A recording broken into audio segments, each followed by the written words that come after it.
Transport in Plants, Part 1. Have you ever thought at the top of tall trees, how does the water reach or from one cell to the other? Why do substances move? Whether in a similar way and in the same direction all substances move, and whether for moving substances is metabolic energy required. Plants over very long distances need to move molecules, which is much more than animals do. Even a circulatory system is not present in them. The roots take up water, which has to reach all parts of the plant and up to the very tip of the growing stem. The leaves synthesize the photosynthetes or food, which also have to be moved to all parts, including the root tips embedded deep inside the soil.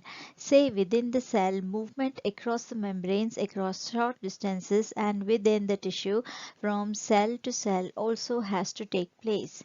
In plants, to understand some of the transport processes that take place, one would have to recollect one's basic knowledge about the anatomy of the plant body and the cell structure. Besides gaining some knowledge about chemical potential and ions, we also need to understand diffusion. We need first to define what kind of movement we are talking about when we talk of the movement of substances, and also what substances we are looking at. The substances that would need to be transported in a flowering plant are mineral nutrients, organic nutrients, plant growth regulators, and water. By diffusion, substances move over small distances and supplemented by active transport by cytoplasmic streaming. Through the vascular system, transport proceeds over long distances and is called translocation. The direction of transport is an important aspect that need to be considered.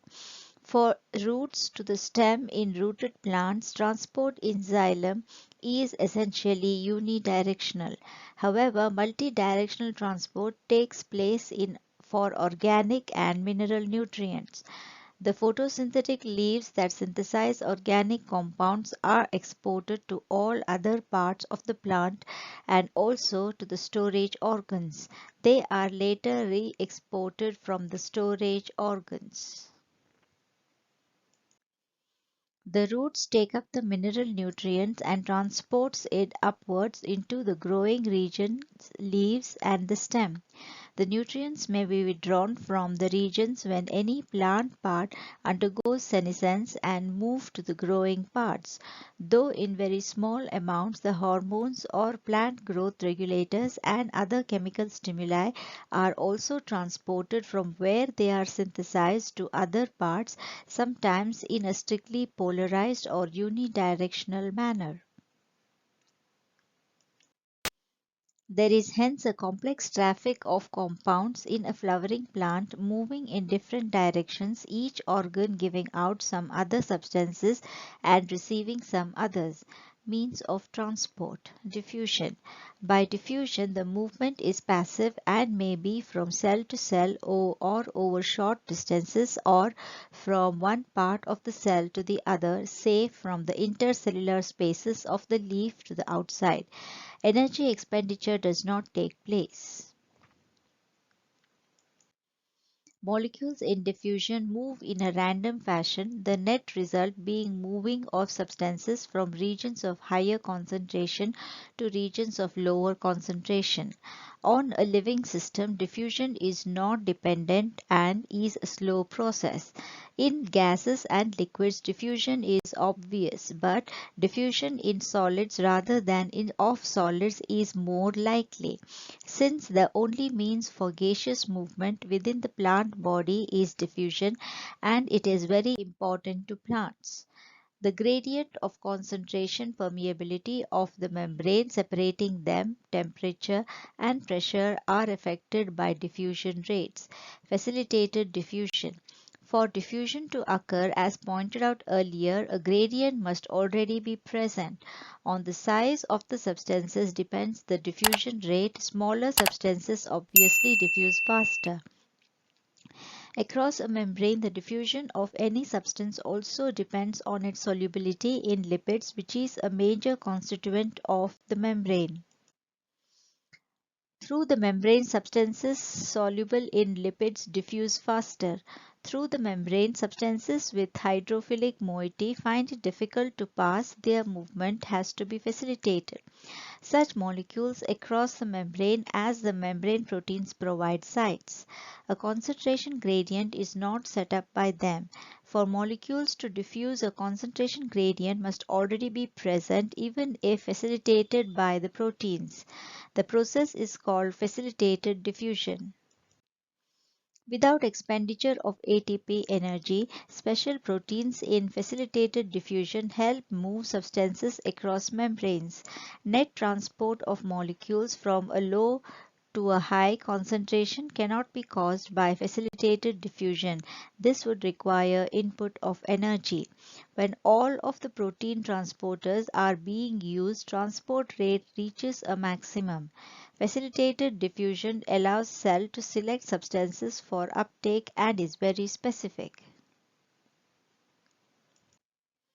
To inhibitors which react with protein side chain, it is sensitive.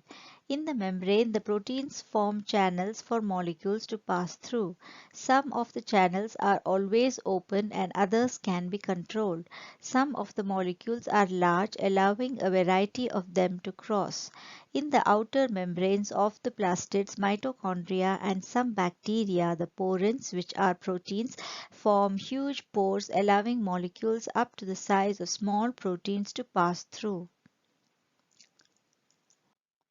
The figure shows an extracellular molecule bound to the transport protein inside the cell. The transport protein then rotates and releases the molecule. Example, water channels, aquaporins, which are made up of 8 different types. Passive symports and antiports. Only if two types of molecules move together, some carrier or transport proteins allow diffusion. In a symport, both molecules in the same direction cross the membrane. They move in opposite direction in an antiport. The process is called uniport when a molecule moves across a membrane independent of other molecules. Active transport. Active transport against a concentration gradient uses energy to pump molecules. By membrane proteins, active transport is carried out. Hence, in both active as well as passive transport, different proteins in the membrane play a major role. Proteins are pumps that use energy across the cell membrane to carry substances from a low concentration to a high concentration. These pumps can transport substances. When all the protein transporters are being used or are saturated, transport rate reaches a maximum. In what it carries across the membrane, the carrier protein like enzymes is very specific. To inhibitors, these proteins are sensitive that react to protein side chains. Comparison of different transport processes. In the membrane, for facilitated diffusion and active transport protein are responsible and hence show common characteristics of being highly selective. They respond to inhibitors, are liable to saturate and are under hormonal regulation. But diffusion take place only along a gradient whether facilitated or not and do not use energy. Plant-water relations. For all physiological activities of the plant, water is essential and in all living organisms plays a very important role. It provides the medium in which most substances are dissolved. In the cells, the protoplasm consists of water in which different molecules are suspended and dissolved. Over about 92% of water is present in a watermelon, only about 10 to 15% of its fresh weight as dry matter is present in most herbaceous plants. Of course, within a plant distribution of water varies. Soft parts mostly contain water, while the woody parts have relatively very little water. A seed still has water, but it may appear dry, otherwise, it would not be alive and respiring. Daily, a huge amount of water is taken up by terrestrial plants, but from the leaves, most of the water is lost to the air through evaporation, that is, transpiration. A mature corn plant in a day absorbs almost 3 liters of water, while a mustard plant in about 5 hours absorbs water equal to its own weight. It is not surprising that water is often the limiting factor for plant growth and productivity in both agricultural and natural environments because of this high demand for water. Water potential. An understanding of certain standard terms is necessary to comprehend plant water relations. To understand water movement, water potential is a fundamental concept. The two main components that determine water potential are solute potential and pressure potential.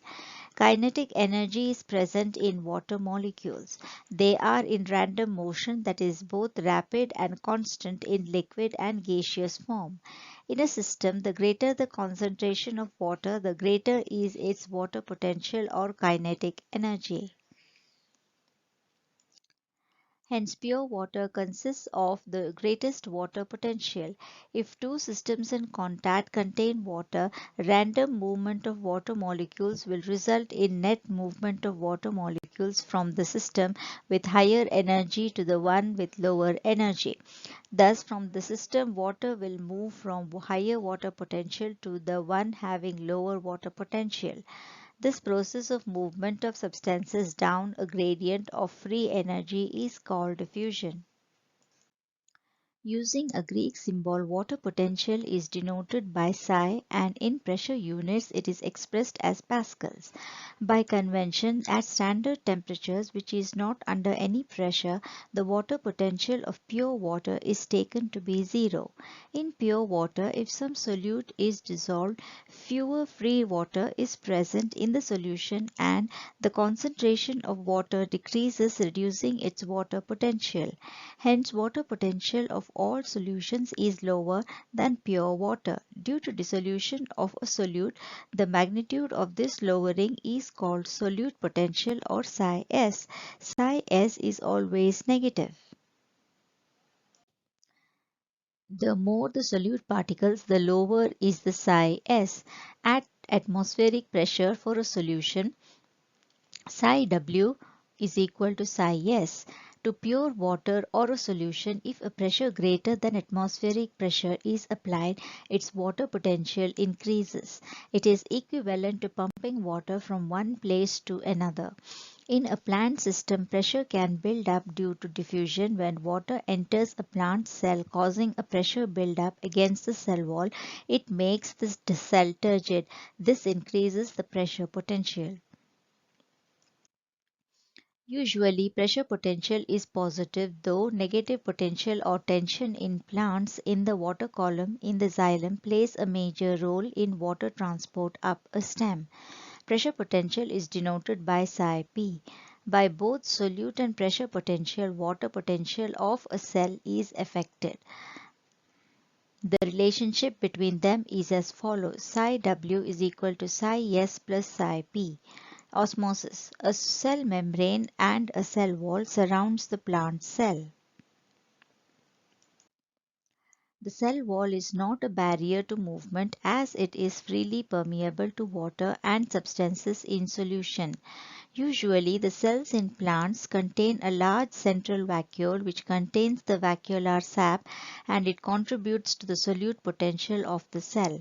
The cell membrane and the membrane of the vacuole called the tonoplast in plant cells together are important determinants of movement of molecules in or out of the cell.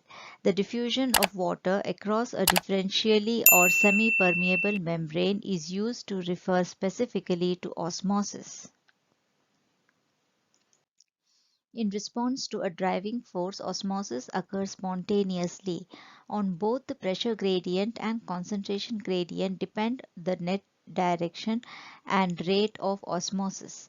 Water will move until equilibrium is reached from its region of higher chemical potential to its region of lower chemical potential. At equilibrium, the same water potential should be present in the two chambers. At some earlier stage in school, you may have made a potato osmometer.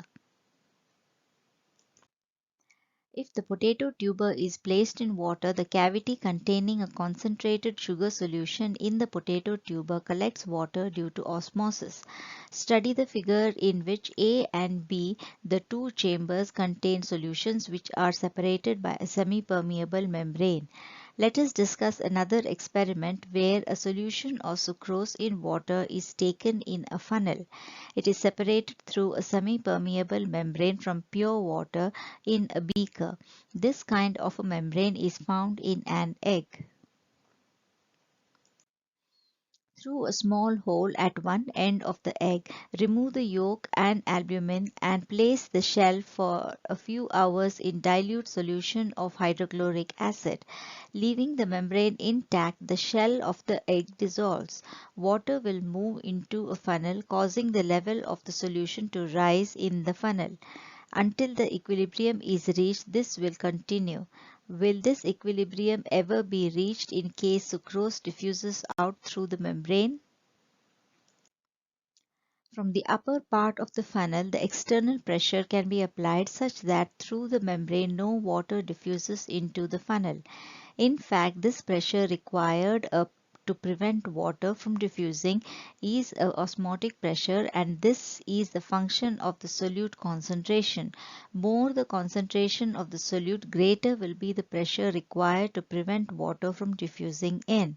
Numerically, to the osmotic potential, osmotic pressure is equivalent, but the sign is opposite.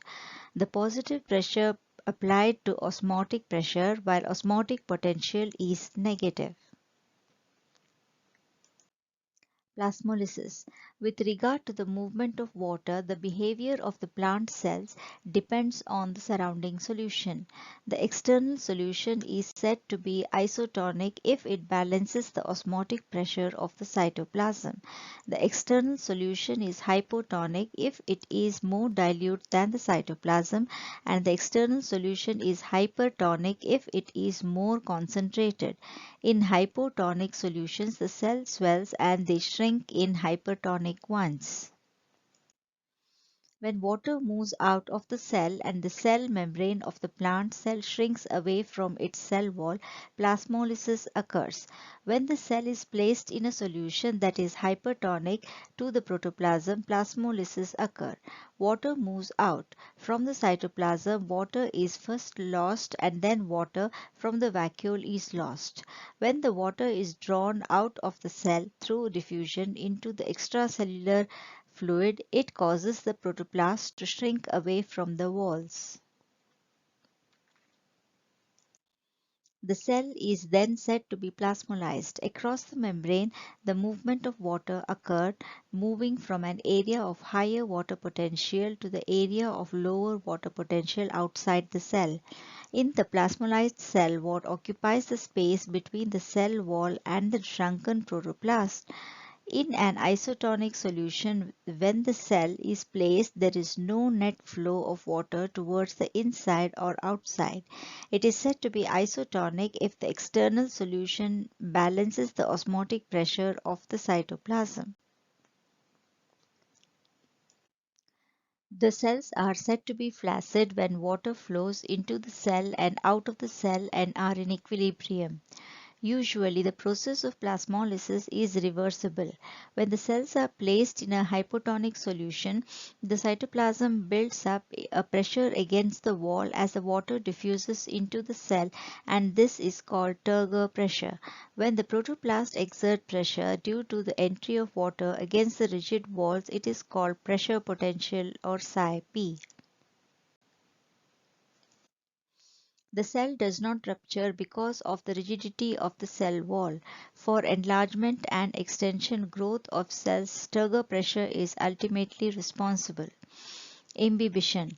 A special type of diffusion called imbibition takes place when water is absorbed by solids, colloids, causing them to enormously increase in volume. Absorption of water by seeds and dry wood are some of the classical examples of imbibition. The prehistoric man used the pressure that is produced by the swelling of wood to split rocks and boulders. The seedlings would not have been able to emerge out of the soil into the open if it were not for the pressure due to imbibition. Probably they would not have been able to establish. Since water movement is along a concentration gradient, imbibition is also diffusion, or almost no water is present in the seeds and other such materials, hence they absorb water easily. For imbibition, water potential gradient between the absorbent and the liquid imbibed is essential. For any substance to imbibe, any liquid affinity between the solid liquid and the absorbent is also a prerequisite. Please share this video with your friends. Leave your comments below and please subscribe to my channel for more content. Click that bell notification that would let you know when a new video is uploaded. Thank you so much for watching. Once again, please subscribe to my channel for more content. For more videos, please check the description box down below.